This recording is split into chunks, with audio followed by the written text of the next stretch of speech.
Boa noite, sejam bem-vindos e bem-vindas ao Curadoria ILST, o canal de conteúdo do Instituto Hilda ILST em parceria com o portal Cidade On do grupo EPTV.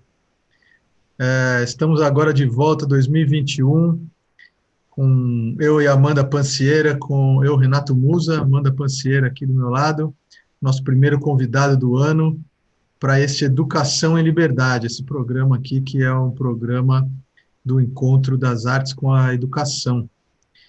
E aí a gente convidou aqui o que que a gente convidou, Amanda? Me conta aí. Vamos fingir que eu não conheço. Oi, Musa, tudo bem? Vamos começar de novo, né? Depois dessa pausa que a gente deu de programas inéditos.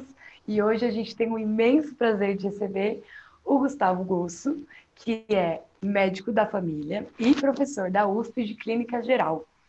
Guga, muito obrigada por ter aceito o nosso convite. É um prazer imenso ter você aqui. Eu que agradeço. O prazer é meu. Bom, então vamos começar Começo. dessa parte mais geral. Começa Vamos do começar começo. do começo. Guga, Certo. conta um pouquinho sobre a sua trajetória e sobre o que significa ser médico de família. Bom, muito bem. Médico de família é uma especialidade. É estranho falar assim, porque é uma especialidade que trata de tudo, né? Então a gente costuma dizer que a gente é especialista em pessoas. Mas enfim, é isso que a gente faz. A gente se forma na graduação na medicina. Depois tem vários caminhos, né, que as pessoas podem optar, enfim, cardiologia, endocrinologia. Uma das opções é a medicina de família. Ela foi uma residência criada na década de 60 e 70 nos diversos países, aqui no Brasil em 81, para dar uma resposta à superespecialização da medicina. Então já que é para se especializar, nós vamos se especializar em gente, porque senão essa área geral ia perder força, porque para você ser generalista não é fácil. Antigamente a gente fazia graduação e todo mundo saía até operando, fazia cirurgia na década de 40, 50, fazia parto, fazia tudo só com a graduação. Com a especialização, começou essa subespecialização de a pessoa vou fazer só ginecologia, só endocrinologia, e aí, bom, já que é importante se especializar e realmente a graduação começou a ter um conteúdo muito grande, então se a residência de medicina de família foi uma resposta para proteger o clínico geral e também para formar a pessoa adequadamente, porque, como eu estava dizendo, a graduação já não é suficiente, né? Então, o que a gente faz na residência de medicina de família? A gente treina os problemas mais frequentes, né? Então, geralmente a gente fala que a gente tem que ser resolutivo, ou tem que dar conta de problemas que são frequentes na proporção mais ou menos de 1 para 1000. Então, por exemplo, hipertensão, diabetes, agora Covid, né? A gente tem que saber muito bem. E não só saber bem o problema em si, mas saber bem o problema, como ele acontece na comunidade, porque a nossa especialização acontece, provavelmente é a única especialidade que ela é mais extra-hospitalar do que hospitalar. Então, nossa carga horária de atividades extra-hospitalar, e isso, quando a gente fala extra-hospitalar, uma boa parte, ou a maior parte, é na comunidade, onde o paciente mora, né? E então a gente tem que saber o problema, como ele acontece em termos fisiopatológicos, assim como qualquer especialista, mas também na comunidade e na pessoa, porque cada pessoa é de um jeito. Então, que a gente aprende muito, estuda muito, e tem muitos conteúdos de antropologia na nossa área, é que cada pessoa tem uma experiência da doença diferente. Então, a diabetes é igual em todo mundo, mas cada diabético é um universo muito, muito próprio. Aí que entra um Então, pouco o contexto econômico-social da pessoa, né? Quer dizer, a pessoa mais pobre lida com a diabetes de uma maneira diferente que o cara que tem exatamente. acesso a tratamentos. Exatamente. Então a gente tem que saber lidar com isso, saber reconhecer isso, saber vivenciar isso, saber nos adaptarmos a essas realidades de cada paciente e, às vezes, claro, isso ao longo do tempo. Uma das coisas que a gente preza na nossa especialidade é a criação de vínculo, que está cada vez mais difícil, né? O profissional criar vínculo, as pessoas mudam muito de médico, A gente costuma dizer que aqui no Brasil a pessoa mantém o cabeleireiro, mas troca de médico, né? Então... Vai num médico para cada problema. Tem um problema no cotovelo, vai num. No pulso é outro. Não, se ainda mantesse o médico do pulso, mas às vezes troca também o do pulso. O pulso, né? Quero ouvir uma outra opinião, né? Não, mas enfim, então assim, é difícil a pessoa criar um vínculo com um profissional generalista, a gente não tem essa cultura, né? Os países nórdicos, anglo-saxões, eles têm essa cultura, a pessoa nasce na Inglaterra, na Holanda, na Noruega, eles são designados a um profissional médico de família, que pode ser dos pais ou não. Minha filha pode querer ter um médico diferente de mim, isso não é problema. Mas faz parte da organização do serviço. Da sociedade, vezes, né? Da sociedade, às vezes privado também. Não existe essa possibilidade da pessoa, não existe na cabeça de um inglês, de um holandês, essa coisa de assim, eu estou com dor de cabeça, eu pego um carro e vou no pronto-socorro. Ou procura no manual do seguro, procura um médico de cabeça. Vamos procurar alguém. Exato. E vai, né? Sem saber, sem conhecer o cara, né? Exatamente. Então, eles vão basicamente no médico do bairro, né? E aí o médico do bairro, que é o médico de família, ele vai dizer o que a pessoa tem que fazer, que às vezes é ir no especialista. Obviamente que às vezes a gente depende dos especialistas em várias fazer uma situações. triagem, né? Também o médico de família, né? Fala, pô, aqui você vai precisar fazer um tratamento de câncer, vai Exato. no cara do câncer.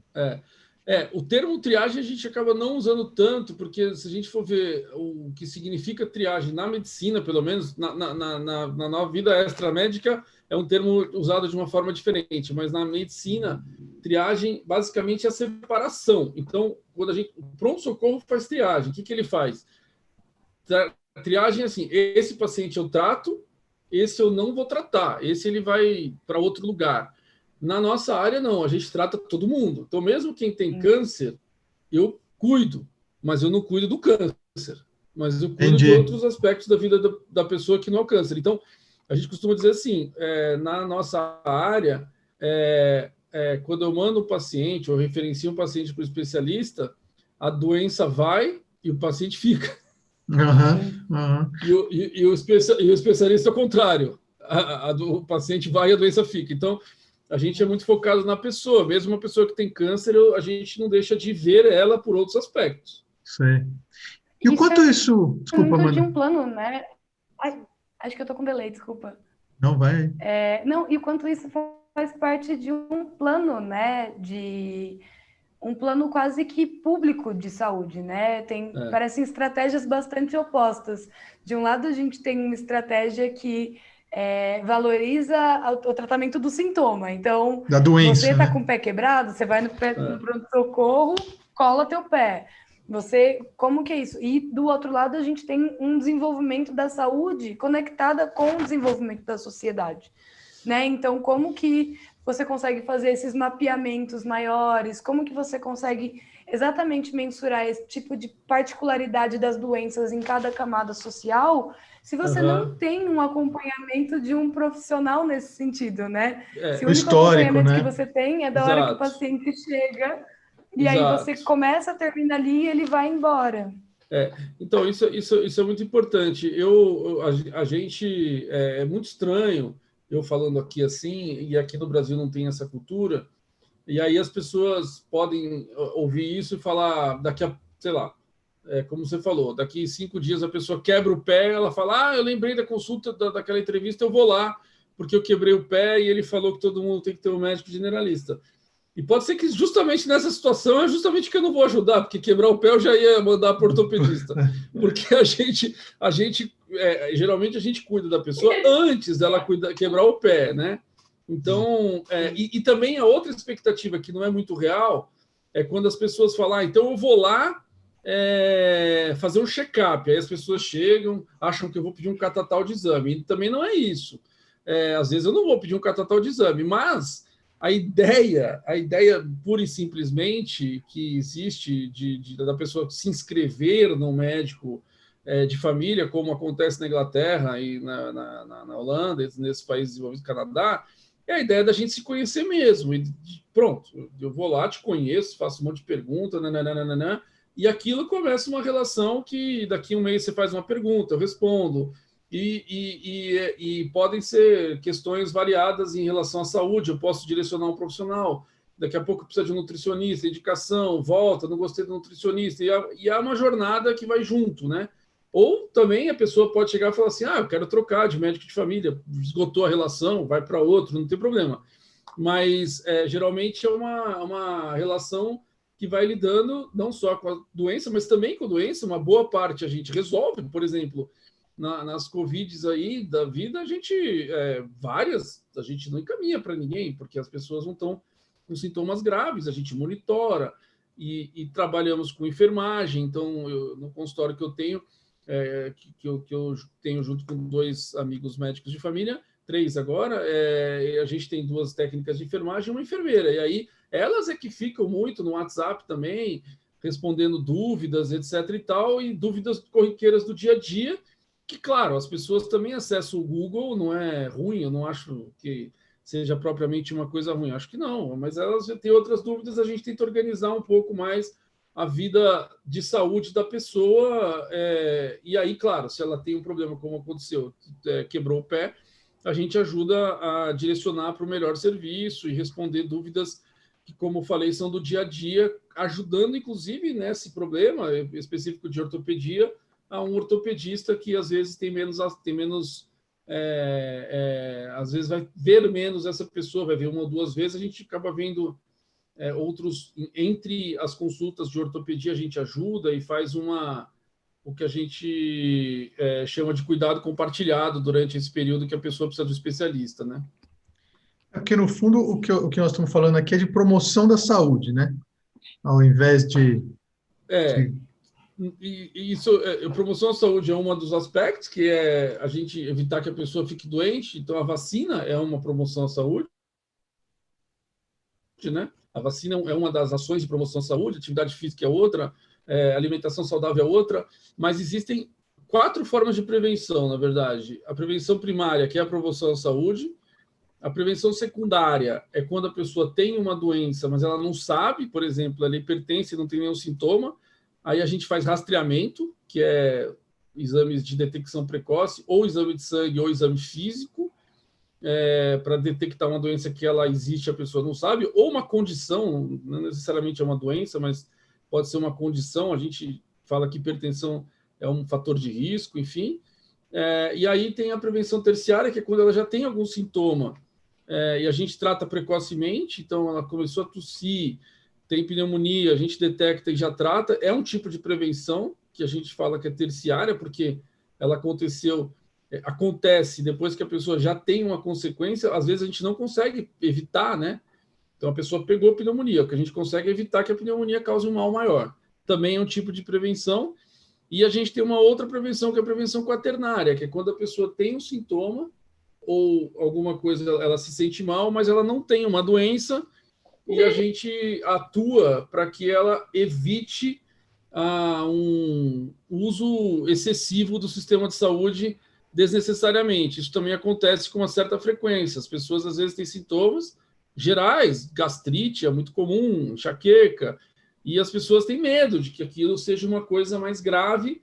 Claro, a gente investiga como generalista, pesquisa, mas também sugere para a pessoa parar um pouco de fazer exame, observar, para ela não ficar... porque às vezes o uso do sistema de saúde pode ser até mais prejudicial do que benéfico se já passou uma fase de investigação, não tem um problema de saúde, ou uma doença mais grave, a pessoa continua se fazendo uma série de exames que podem achar coisas que não têm relevância, pode levar a internações em pronto-socorros que também às Se vezes não procurar, precisavam. acha, né? Tem isso. Todo mundo tem um negocinho ali, um negocinho. Exato, Mas é isso, é muito difícil, mesmo para nós, clínicos, assim, falar o momento de parar de ficar fazendo exame, porque tem hora que a gente não acha um problema que explique aquilo, né?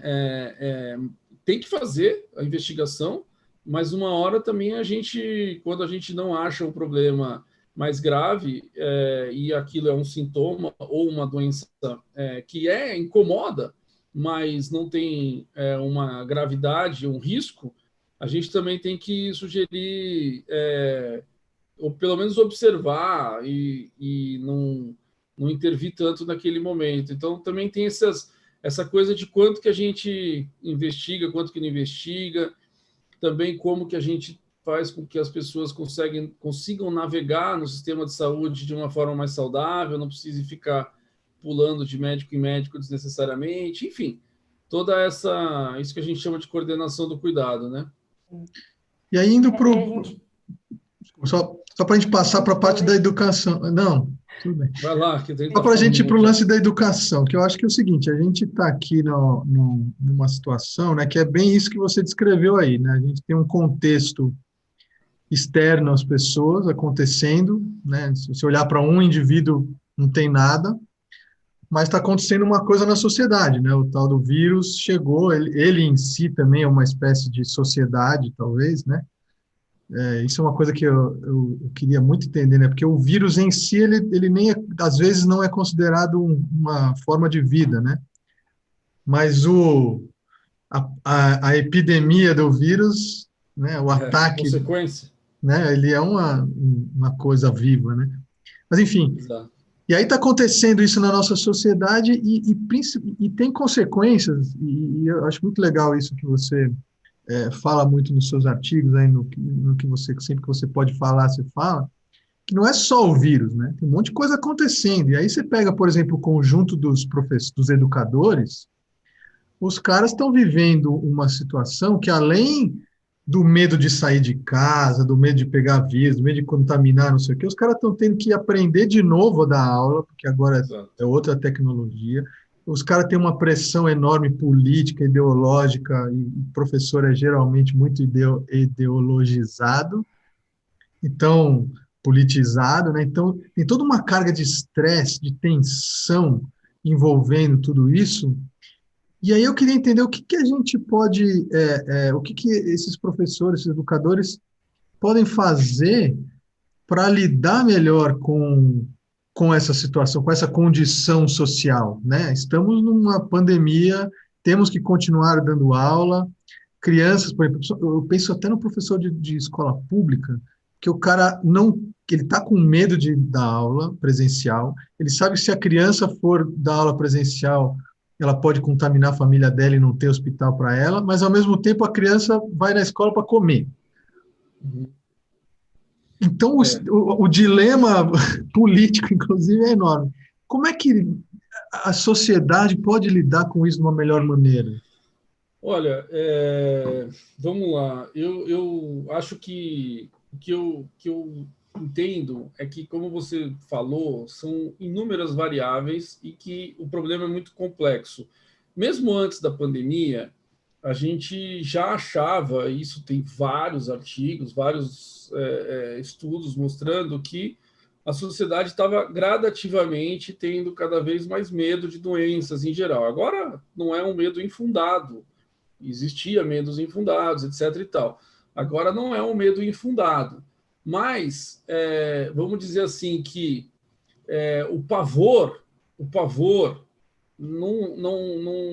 geralmente ele não ajuda muito, né?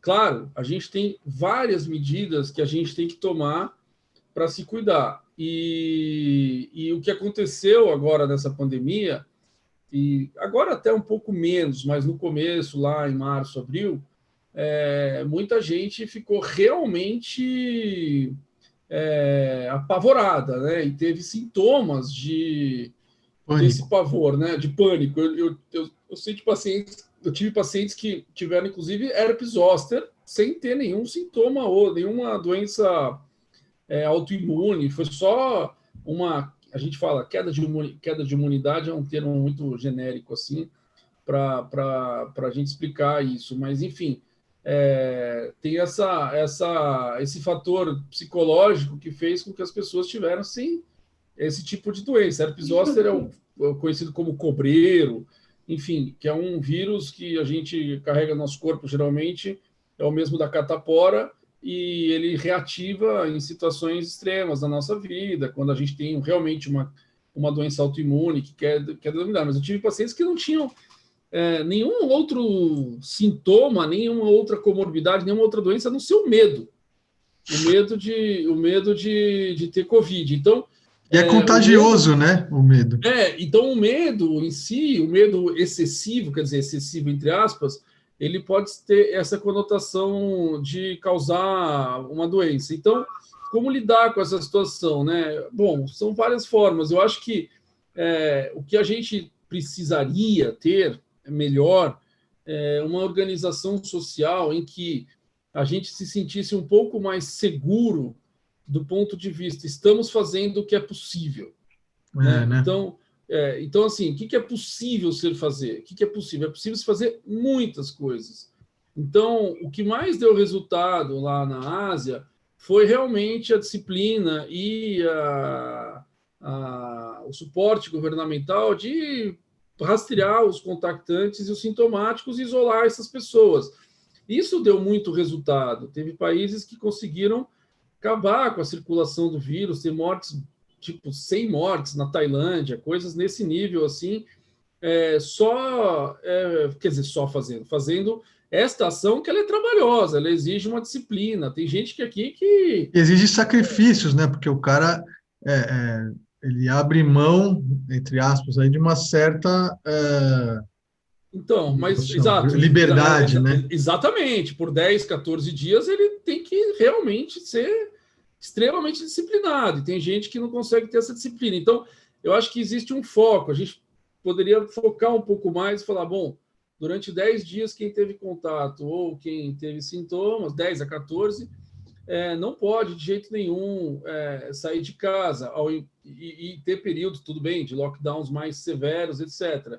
Depois a gente tem que saber se a gente ficar doente, para onde a gente vai, ter um fluxo, saber... Claro, né? Transparente. Um fluxo claro, transparente, saber que vai ter o leito da UTI, saber que quando a gente for para a UTI, se precisar ir para a UTI, é uma UTI treinada. Então, todas essas coisas... Com equipamentos, com oxigênio. Com oxigênio, exatamente. Todas essas coisas que a gente não tem, assim, em vários lugares, muitos lugares não se prepararam desta forma, é que também aumentam o pavor das pessoas, porque o risco de morte concreto, real, absoluto, não é tão alto. É um risco baixo. O risco das pessoas morrerem com menos de 60 anos de Covid é um risco absoluto baixo, de poucos, muito percentualmente irrisório até, em relação... Mas, claro, a gente começa a conhecer gente, etc. e tal, e a gente fica inseguro porque a gente não sabe exatamente o que está acontecendo. Então, assim, a transparência em relação ao número de pessoas que têm os casos no local, a divulgação dos casos é muito importante para as pessoas saberem se sentirem seguras ou não, ou saberem que lá na cidade realmente está um surto absurdo, ela precisa ficar, e ela prefere, naquele momento, ficar mais isolada socialmente. E também as autoridades locais sugerem isso. Enfim, então toda essa rede de informações mais clara, os fluxos claros, uma disponibilidade de exames, etc. e tal, podem ajudar. Isso pequenas cidades, as prefeituras têm autonomia no Brasil de fazerem a sua própria política de vigilância, de certa forma, existe orientação do Ministério, da Secretaria Estadual, mas, no final da história, quem executa uma boa parte das ações de saúde são as comunidades locais, né? Então, assim, e as escolas também podem se organizar para isso, para divulgar melhor aonde existem para isso, na verdade, né? Você pensar que a escola é o lugar em que você tem que ir para aprender a trabalhar em comunidade, a viver em comunidade, né? Porque senão você pode aprender em casa, sozinho. Exato, mas eu acho que é complicado, assim, o que a gente ouve, às vezes, de entrevistas, enfim, pessoas extremamente qualificadas, pesquisadores incríveis que previram a segunda onda, a terceira onda, e que previram a quantidade de morte, mas assim, a conclusão portanto, temos que fazer lockdown e tem que fechar as escolas. Portanto, é muito mais complexo do que isso, porque todas as ações de saúde, todas, sem exceção, todas as ações, se eu peço um hemograma, um simples hemograma, ele carrega alguns riscos. Os riscos geralmente são de detectar um problema que não existe, levar uma intervenção desnecessária, mesmo que sejam mínimos, os riscos existem. E o lockdown ou outras intervenções, elas têm os potenciais benefícios, que é o que a gente almeja. Então, quando a gente decreta um lockdown, a gente fecha as escolas, a gente quer que o vírus pare de circular. Ótimo, isso está claro. Mas também existem os riscos. E os riscos das intervenções, seja os efeitos colaterais de um remédio, seja os potenciais riscos de um exame, descobrir uma coisa que não era importante, seja os efeitos colaterais de fechar uma escola, são mais difíceis de calcular do que os potenciais benefícios. Ou também as pessoas demoram mais para calcular. Os pesquisadores, geralmente, mesmo pesquisadores independentes, claro, não estou nem aqui falando de pessoas com conflito de interesse, evidentemente, mas muitas vezes é natural nos pesquisadores primeiro calcular o benefício, falar, se a gente fizer isso, vamos ter uma diminuição tal, do que os prejuízos. Então pode morrer mais gente, pode a gente ficar para trás na educação, isso vai ter tais consequências econômicas e sociais e papapá.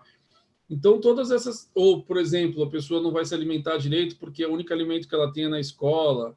Enfim, todas essas consequências são são calculadas depois, quando são calculadas. Isso no mundo inteiro. No mundo inteiro. Então, poucos pesquisadores ainda se dedicaram a calcular os prejuízos das próprias intervenções que a gente faz. Então, por isso que o processo decisório em saúde é muito complexo. É sempre um balanço de risco-benefício, sempre. Todo processo decisório, seja na saúde coletiva ou na saúde individual, é um balanço entre risco e benefício, sempre. Nunca tem só benefício, nunca. Então, isso é o que há de mais difícil da gente falar. E quem mais calcula o balanço de risco-benefício, geralmente são epidemiologistas, etc. e tal.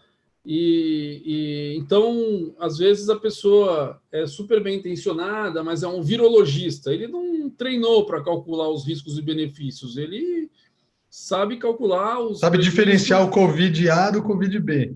É isso. E aí acaba se arriscando a dizer o que a gente tem que fazer na sociedade. Então, o que a gente viu é que os governos testaram muitas coisas, né? A gente ainda está testando, a gente ainda está aprendendo. Não dá para saber que a gente sabe tudo de lockdown. A gente sabe bastante de oxigênio, porque a medicina estuda oxigênio há muitos anos.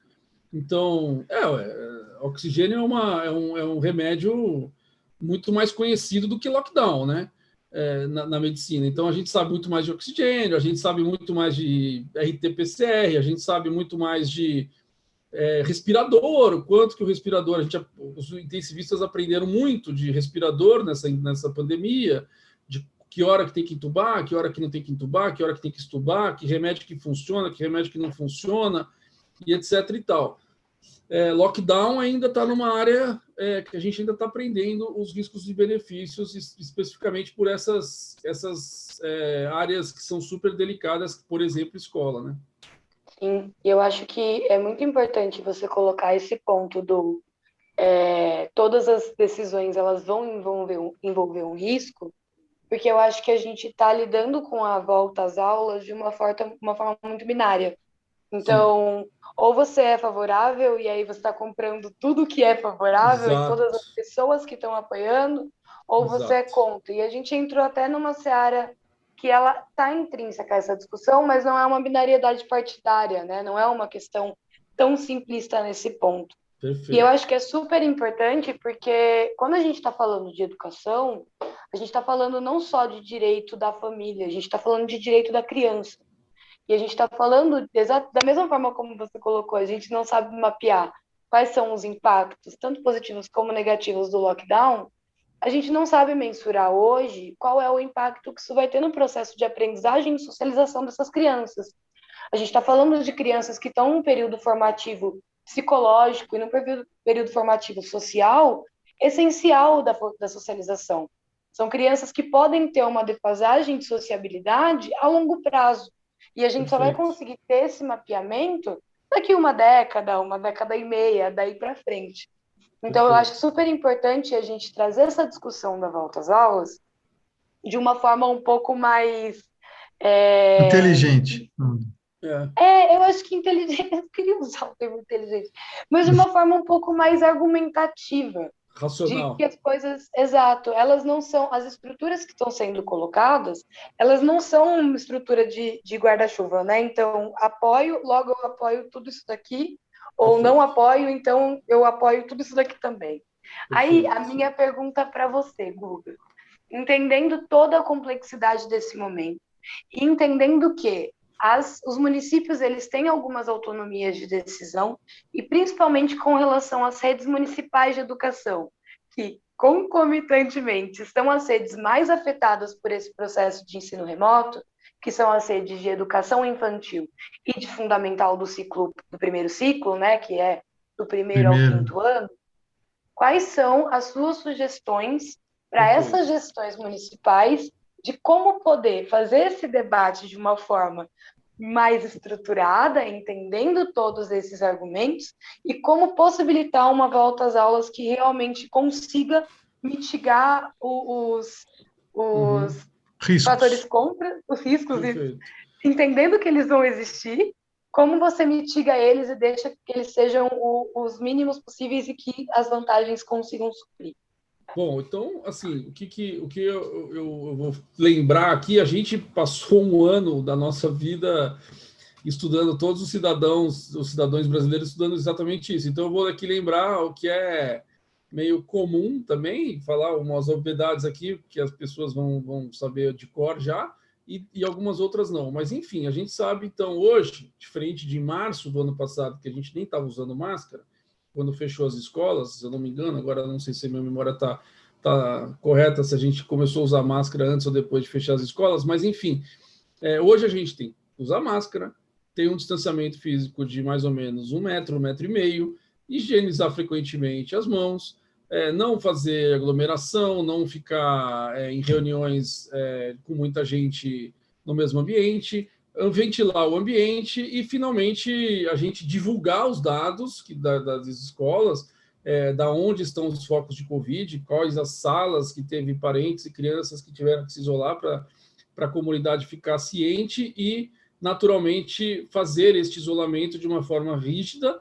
Se não existe o teste, fazer o isolamento por sintoma e por contato de sintomáticos suspeitos, e se existir o teste, seguir o protocolo do teste, que geralmente também faz depois de alguns dias de contato, e se tiver negativo, a pessoa fica um pouco mais liberada, se tiver positivo, fica 10 dias isolada. Mas, enfim, seguir esse tipo de protocolo é uma coisa que a gente não fazia um ano atrás. Então, assim, existem, eu falei aqui, 6 ações super importantes que a gente está tomando e que nos dá uma certa segurança. Então, assim, não acho que, mesmo, claro, crianças menores que têm mais dificuldade de fazer o isolamento, mas existem todas essas medidas, e a última que eu não falei, que é as pessoas saberem exatamente o protocolo, o processo, se a pessoa tiver um problema grave, para onde que ela vai, etc. e tal, para que tenha uma certa segurança. Mas, enfim, são uma série de medidas que nos dá alguma segurança e alguma proteção que a gente não tinha há um tempo atrás e que eu acho que, na minha opinião, justifica plenamente a abertura das escolas.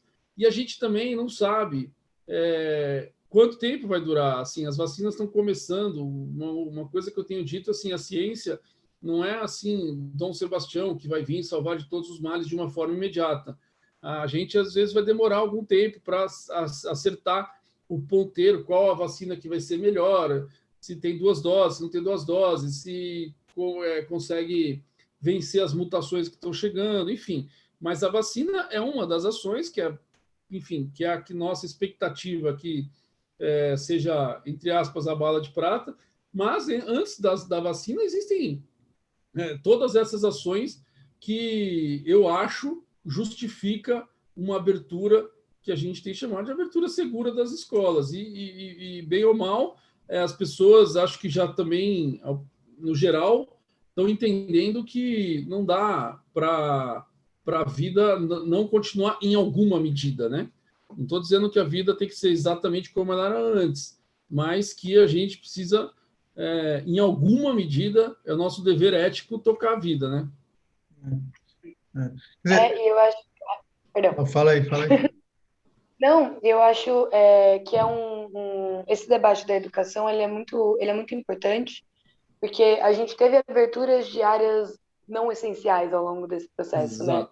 Porque esses espaços de disputa foram protagonizados por pessoas que são consideradas sujeitos de direito.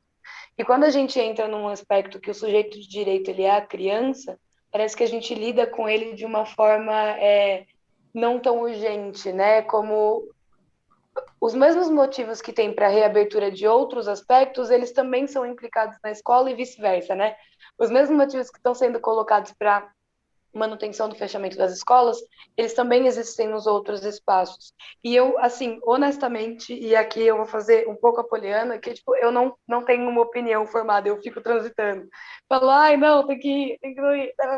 Só que o problema é que a gente não está discutindo. O problema é que a gente não está colocando na mesa qual é o balanço que precisa ser feito. E a gente está colocando, parece que a discussão da reabertura das escolas, ela sempre acaba girando dentro do direito da família de não ter as crianças em casa. Quando, na verdade, o sujeito principal do direito da educação é a criança, né? É esse sujeito que precisa ser validado e que, de alguma forma, precisava ser mensurado quais são os impactos para a gente poder fazer esse debate de uma forma muito mais transparente, que ele realmente fosse um debate, assim, que a gente conseguisse discutir publicamente isso. Perdão, Musa, pode ir.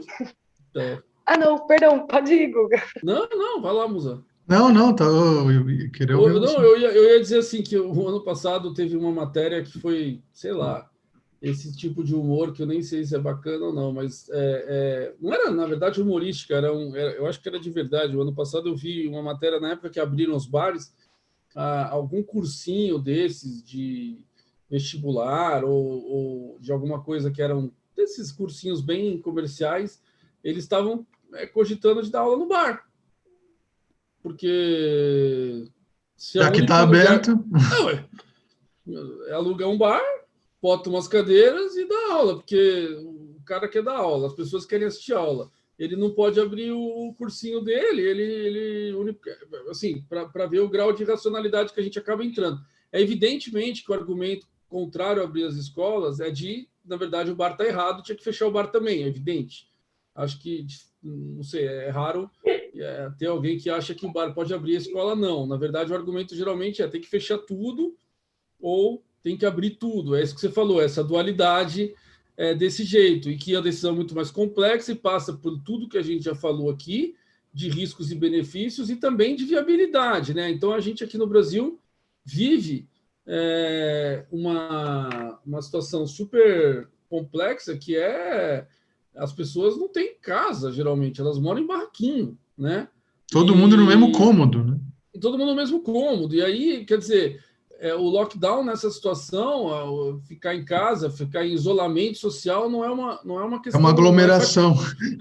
Não é factível, né? As pessoas já vivem aglomeradas. Então, eu também acho um pouco estranho e cruel quando a gente discute esse tipo de situação, que não tem solução, né? Porque as pessoas moram em favela, moram aglomeradas, as comunidades, as periferias não fecharam, praticamente não fecharam, mesmo no auge foi muito difícil.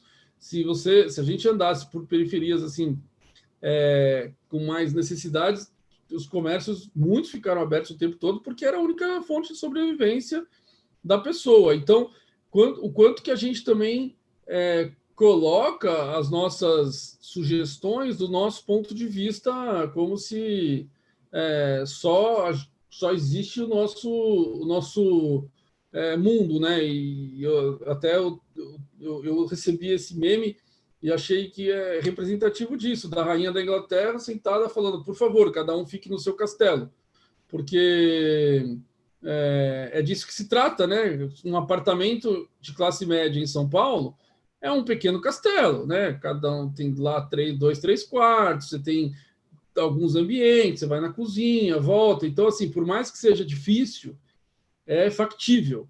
Então, às vezes a gente está exigindo coisas das pessoas que simplesmente não é factível fazer um lockdown. Quer dizer, a gente tem que achar outra solução se não é factível, né? E a outra solução, existem outras coisas a serem feitas, como a gente está aqui conversando, de rastrear, disponibilizar mais teste, enfim, divulgar melhor os dados, e etc, etc, etc.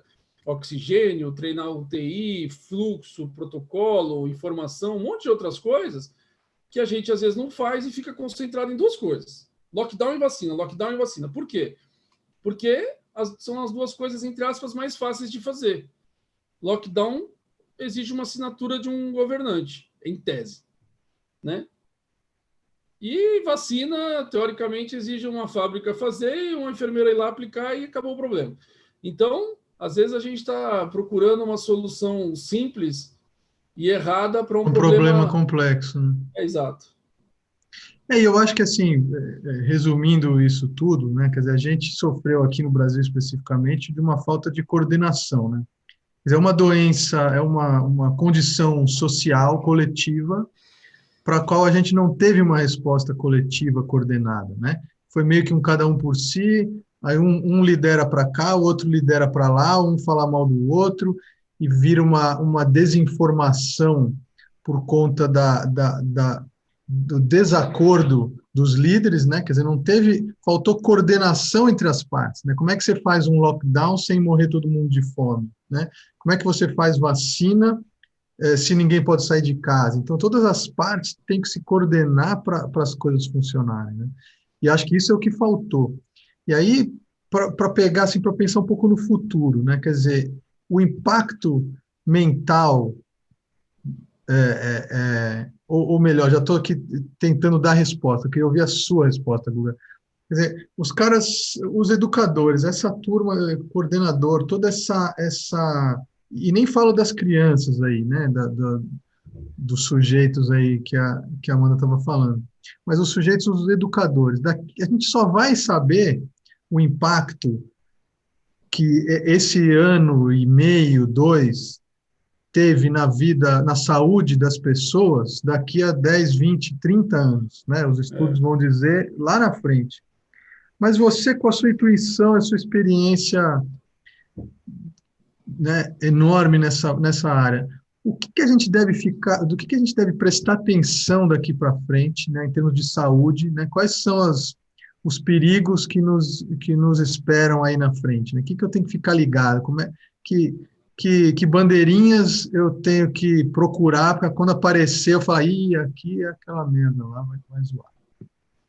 Mas em que sentido? Aquela merda, tipo, sei lá, uma nova hipertensão. onda? Não, em mim, né? Quer dizer, o cara é professor, ficou isolado, não sei o que. Isso tem um impacto emocional, mental, estresse, né? Quando é que ele começa? Isso? Estresse é um negócio para ficar preocupado daqui para frente? Aumentou vão aumentar os casos de depressão? Isso é um negócio que a gente tem que ficar ligado? As coisas mentais são o problema? Ou, sei lá, problemas pulmonares por conta dos, como chama, Das sequelas, né? As sequelas, né? O que vai pegar no futuro aí para a gente? O que a gente tem que ficar ligado?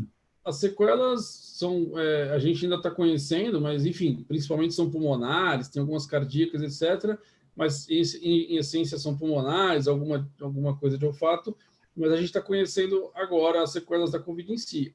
A saúde mental, a demanda aumentou absurdamente, assim, de depressão, ansiedade, principalmente, que as pessoas estão precisando lidar com isso por causa também da intervenção, né?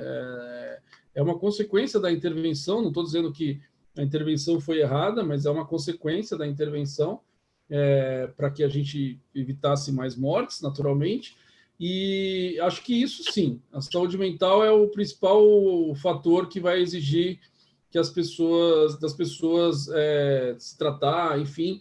E aí, quando a gente fala de saúde mental, é um campo super delicado, principalmente para falar assim em público, porque cada um tem uma experiência, né? Então, tem gente que gosta de meditação, tem gente que gosta de caminhar, fazer trekking, tem gente que gosta de, enfim, nadar, e aí as pessoas precisam, acho que, recuperar esses pequenos prazeres que elas tinham nas suas próprias vidas pessoais e investir neles. Cada um tem um, né? Se for beber, usar drogas, que seja com moderação, né? Para quê? Eu ia falar, alcoolismo também é um negócio porque eu lembro até no começo da pandemia, eu lembro de um videozinho de um cara americano mostrando que tinha saído para correr às 5 da manhã, e aí ele falava, olha isso aqui. Aí ele parava numa casa, tinha a lata de lixo da casa com 10 garrafas de vinho. Aí ia na casa seguinte, 10 garrafas de vinho. E na casa seguinte, 10 garrafas de vinho. Eu falava, meu, olha isso, a galera tá em casa bebendo. A gente não tem, eu não tenho dados para falar, mas os pacientes relatam isso, né? Que eles estão bebendo mais em casa e fazendo as suas estripulias domésticas para compensar esse estresse todo e de uma certa forma eles contam assim de uma forma como se aquilo fosse muito importante para eles, né? Que isso tem ajudado muito, enfim. Se não tivesse bebendo um pouco mais, teria sido mais difícil. Mas isso tem que tomar um certo cuidado pelas consequências naturais de dependência propriamente, mas também as consequências físicas do álcool em si, para o fígado, etc. e tal.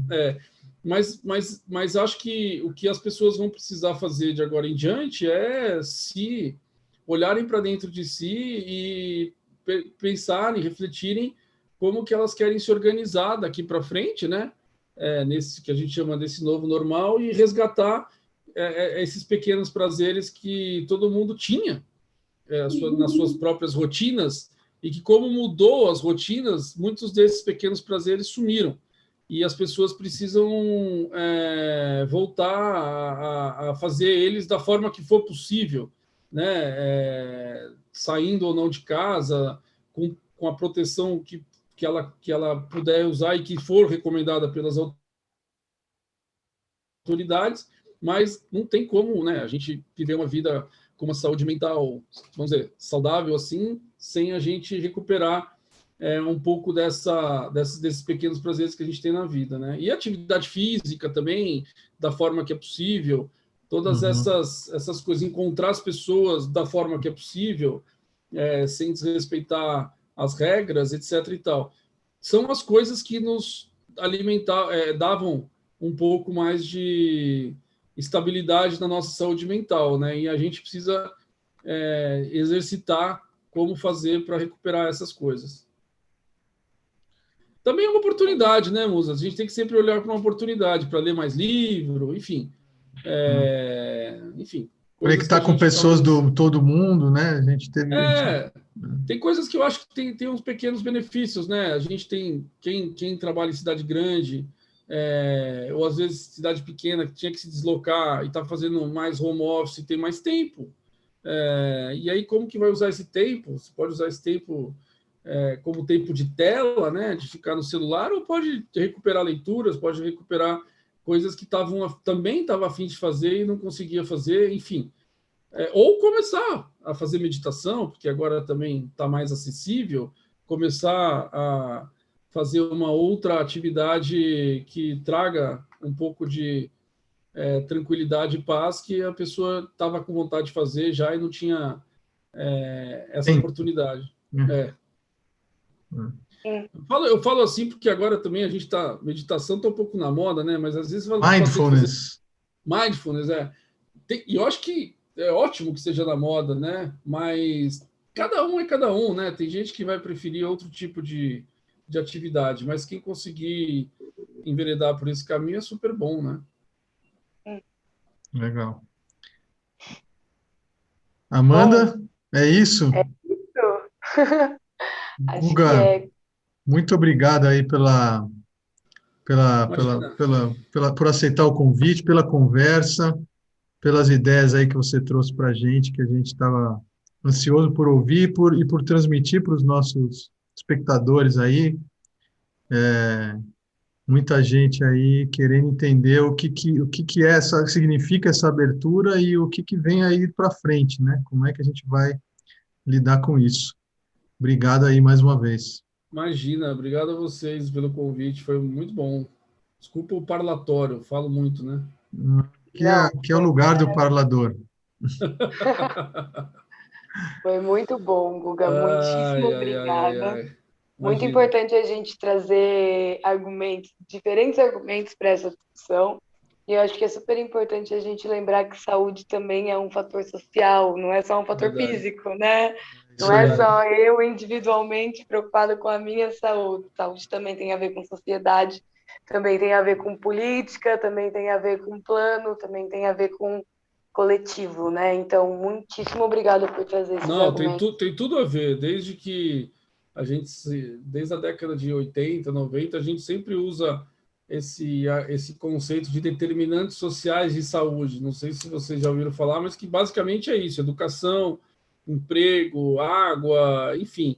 É, todas a assistência médica é uma pequena parte. É uma parte minoritária dos determinantes Saúde. sociais, do que determina não só a saúde, quanto a expectativa de vida. A expectativa de vida é determinada pelos hábitos, pela genética, pelo ambiente e uma pequena parte pela assistência médica. Só que a gente acaba focando muito na assistência médica, principalmente nesses tempos de pandemia, que naturalmente é super importante, não tem como negar, e realmente são os períodos que acho que a medicina mais pode ajudar, mas não é só isso como vocês falaram. Perfeito. Muito, muito obrigada mesmo, de verdade. Foi um prazer imenso ter você aqui. Imagina. Obrigada, Musa, pelo nosso primeiro programa inédito de 2021. Obrigada a todo mundo que acompanhou com a gente. Bom, e é isso. Até o próximo programa. Tchau. Obrigado. Tchau, tchau.